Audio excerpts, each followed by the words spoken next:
Don't be a scaredy cat, part 3. Fortunately or unfortunately, you get what you focus on. Summary: understand why you have what you have in life from a mental programming point of view. This article, the third of 4, demonstrates that your mind always has a target picture in its focus for where it's taking you, whether you know it consciously or not. Let's start by talking about the hidden cause of success. This can also be called the secret cause of success because what you are listening to now is so rare for people to think about that you can just about call it a secret. And it is certainly hidden because it happens at a level that we are not typically aware of consciously. Even if some do know about the principles of getting what you focus on, they rarely know how to employ this knowledge to their advantage. That changes for you now. But first, there's one caveat worth taking note of before we get started. Have you ever heard of the common saying, be careful what you wish for? Well, this cliche demonstrates the power of the mind in creating your realities. How often a person sets their mind on a particular desire only to regret later what they acquired. Today's lesson isn't necessarily meant to teach you wisdom and wishing only for what's wise. This lesson is here to provide you with the infrastructure of how we get the outcomes in life that we do. Additionally, in the next post, I aim to share with you a simple step-by-step process of how you can consciously play a part in purposefully attaining your desired outcomes. It's up to you to choose those goals well. First up, the mind mechanics of achievement. In essence, the brain uses pre-made inner mental templates as guidance and internal maps. Rarely do we move along aimlessly, though it may feel like it at times. Whether we know it or not, we move within some form of hidden boundaries and directives. As a ship captain utilizes a compass to advance toward a pre-chosen destination, our psyche pushes us to the outcome we have mentally pre-programmed, even if that programming was not intentional or self-induced. Through the ages, many have compared the mind to a cybernetic device. What is that? A heat-seeking missile is a good example of such a device.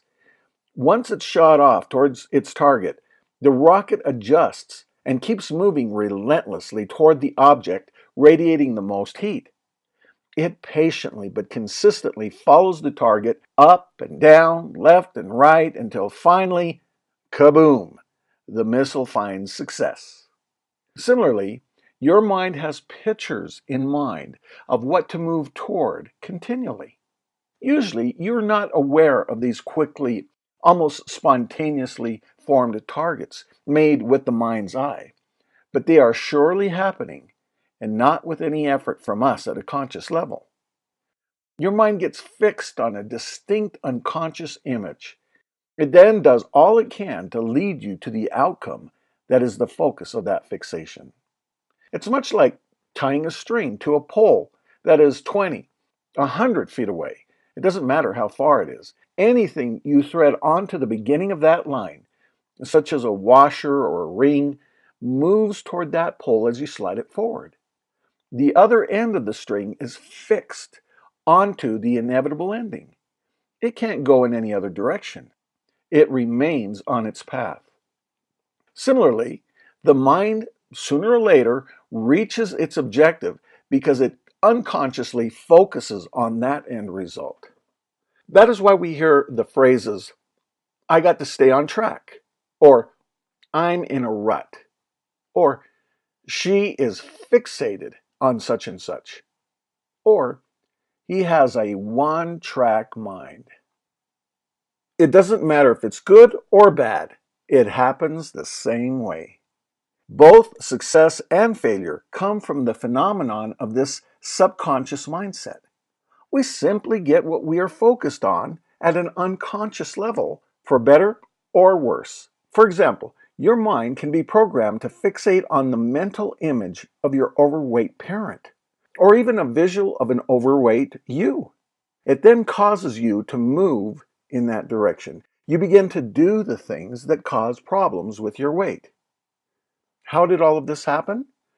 Some call it post-hypnotic suggestion because inadvertently A person communicates to your emotional part of your mind a message that ends up being programmed as a command. The person that caused this was someone with a certain measure of authority. An authority figure has scripted into your mind a directive in this case. This passive embedded command usually begins when you are at an emotionally vulnerable time of your life due to a form of stress that comes from being traumatized by being forced through a stage of human development too quickly. Of course, authority figures rarely consciously set out to write undesirable mental scripts that program their subordinates to focus on a self-defeating mental image. However, it happens by accident quite often. Sadly, our poor outcomes are due to being permeable to post-hypnotic suggestions that our so-called superiors mistakenly cursed us with when they unwittingly commanded our subconscious minds. Let's consider one such bad programming example. Imagine that as you were moving into your adolescence, you suffered ridicule for having a funny last name by a bully at school. Your siblings teased you about your weight. Could be either being too thin or too heavy. You're feeling awkward and you're experiencing all kinds of unwelcome changes with your body. Simultaneously, you happen to complain to your mother that you feel too skinny, and your mom says to you quite innocently, "I was too skinny when I was your age too, but then I turned 30 and everything changed." You watch. When you turn 30, the same thing is going to happen to you, especially the way you eat.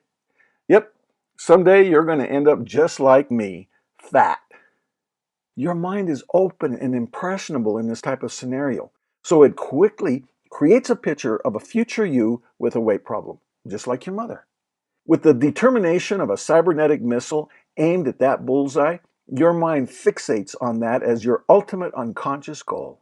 You don't want it, but that doesn't matter. The unconscious programming of the mind wins every time. Sure enough, by the time age 30 comes around, a weight issue exists that onlookers never thought possible since you were always too thin in your youth. Now you know how it happened. Fixed, like a string tied to a pole, your mind had nowhere else to go. It had to do its job and get you to that destination, no matter how much you consciously wanted to go toward an opposite direction, that of being slender. Now let's consider good programming, good results. When you have had the good fortune of having your mind programmed to fixate on a slim and healthy-looking image unconsciously, it may be almost effortless to remain thin and fit. And the work it does take for you to be in good shape seems to happen automatically. Even if that's not fully the case, you may end up with at least the desire to stick with your conscious goals to stay in shape.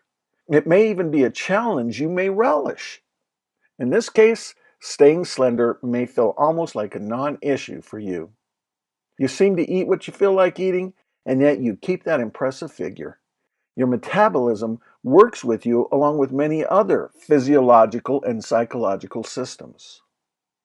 This principle works with everything: your relationships, your income, even your personality and mood tendencies. Your mind always has an unconscious template in the background that it is sticking to and using as a compass.